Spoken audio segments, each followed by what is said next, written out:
All right, let's jump right into this explainer. Today, we're unpacking some seriously complex geopolitical claims and alternative theories presented in the Rich Does Politics interview with Susan Kuykendorf. The whole discussion hinges on a pretty fascinating premise. What exactly happens when traditional, polite diplomatic charm crashes headfirst into raw, unapologetic leverage? The source material we're looking at paints a very stark picture of the global landscape right now, basically suggesting we are watching the total dismantling of the post-war rules-based order. So let's get right to it and see exactly how they build this rather alarming argument. Because our source material bounces pretty rapidly all over the globe, we're going to stick to a strict roadmap today. We'll hit 6 main areas. Number 1, the royal state visit. 2, hard versus soft power. 3, the Iran blockade strategy. 4, shifts in the Middle East. 5, alternative political theories. And finally, number 6, the future of the post-war order. Let's start with the first point. Section 1, the royal state visit. Okay, so we kick things off with King Charles and Queen Camilla's visit to the United States to address Congress. Now, the speakers don't frame this as just some polite diplomatic check-in. Instead, they view it as a desperate mission to smooth over relations that are rapidly falling apart. To back this up, the interview leans heavily on a recent 80-page House of Lords report, and honestly, the British elites are surprisingly blunt behind closed doors here. They argue that the UK relies completely on the post-war rules-based order, the liberal free trade system, NATO, just to punch above its weight class. The claim is that without the US playing the global enforcer, the UK is really just a middle power. And according to the source, Donald Trump is actively pulling the rug out from under that exact system. Moving on to Section 2, hard versus soft power. This is where the source sets up a really stark contrast. We have the UK's historical reliance on soft power pitted against the raw hard power being deployed by the US. The speakers point out that Queen Elizabeth was an absolute master of soft power, gracefully managing US presidents from Eisenhower all the way to Obama to protect globalist institutions. But according to the interview, when dealing with the current US administration, sentimentality and tea parties just don't cut it anymore. Instead, what we're seeing is blunt, physical leverage. We're talking massive tariffs, walking away from multilateral agreements, and using pure economic pressure to force outcomes, basically tossing traditional diplomatic etiquette right out the window. Which brings us to Section 3, the Iran blockade strategy. So what is actually going on with Iran? Well, the source completely rejects the mainstream media's narrative about the Strait of Hormuz. Instead of worrying about whether ships are physically sailing through the strait, they pose a radically different theory about the true purpose of the US blockade. And spoiler alert, they claim it has absolutely nothing to do with diplomatic appeasement. It's a really fascinating twist on how we usually think about these geopolitical standoffs. The speakers break this down into 4 inescapable steps. They argue the real goal is to create a physical choke point. By blockading exports, Iran is forced to store its oil internally. But eventually, those storage tanks hit capacity. And when they do, the physics of the situation completely takes over. They literally have to stop pumping oil out of the ground. The speakers argue the strategy relies on hard physical reality, totally bypassing the usual world of appearances and diplomatic back and forths. The ultimate goal? To force Iran to abandon its nuclear ambitions because, quite simply, its economy will physically choke on its own stockpiled oil.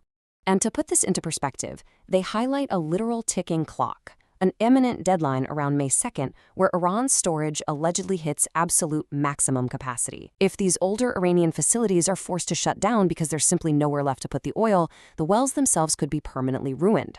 So the big takeaway here? The US administration isn't negotiating with paper treaties. They're holding a ticking clock over a physical cliff and basically just waiting the other side out. All right, Section 4, shifts in the Middle East. To explain the broader regional shifts happening, the speakers use a psychological framework that you've probably heard of, codependency. But here, they define it as a political dynamic where leaders actually rely on having perpetual external enemies just to justify their own authority. They apply this theory directly to Israeli leadership, specifically Benjamin Netanyahu. The claim is that if this hard power strategy neutralizes Iran and its proxies, it suddenly removes that perpetual enemy. And without that external threat to justify certain domestic policies, the source argues this will inevitably trigger massive internal political changes and stability within Israel itself. Now, all of this creates a massive ripple effect. The speakers claim the US is actually actively stripping away its own foreign intervention capabilities. They point to the vulnerability or destruction of American bases in the Middle East, a predicted cutoff of US supplies for Ukraine, and a broader weakening of NATO and the transatlantic alliance.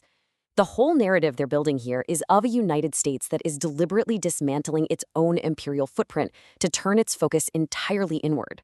Which leads us to Section 5, Alternative Political Theories. Now, the conversation in the source material takes a pretty sharp pivot here into some highly controversial territory. Keeping our objective hats on, it's really interesting to see how the speakers weave these claims into their macro analysis. They lay out a theory that the Southern Poverty Law Center actually funded hate groups for financial survival and orchestrated the Charlottesville rally to damage Trump politically.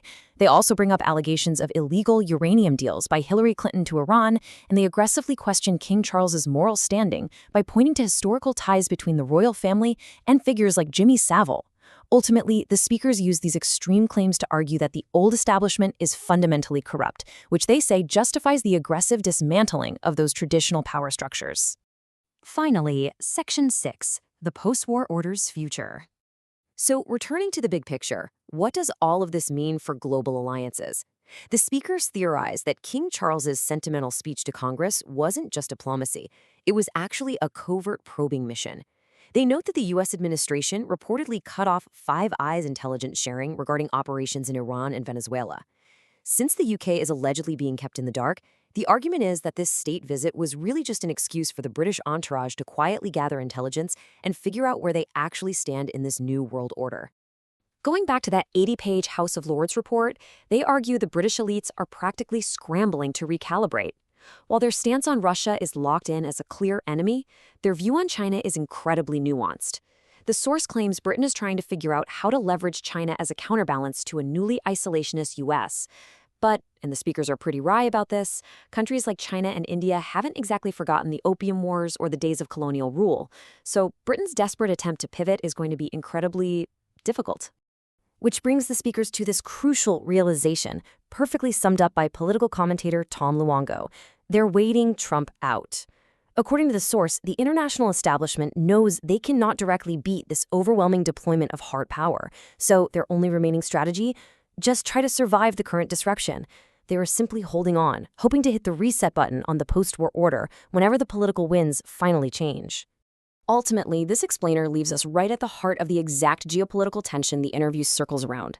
The source paints a vivid picture of an old guard desperately clinging to soft power, while a new reality of hard, physical leverage is forced upon them.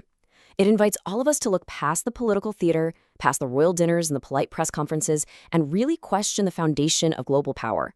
Are these institutions truly crumbling for good, or are they literally just holding their breath? It's a fascinating lens to view the daily news through, and definitely leaves us with plenty to think about.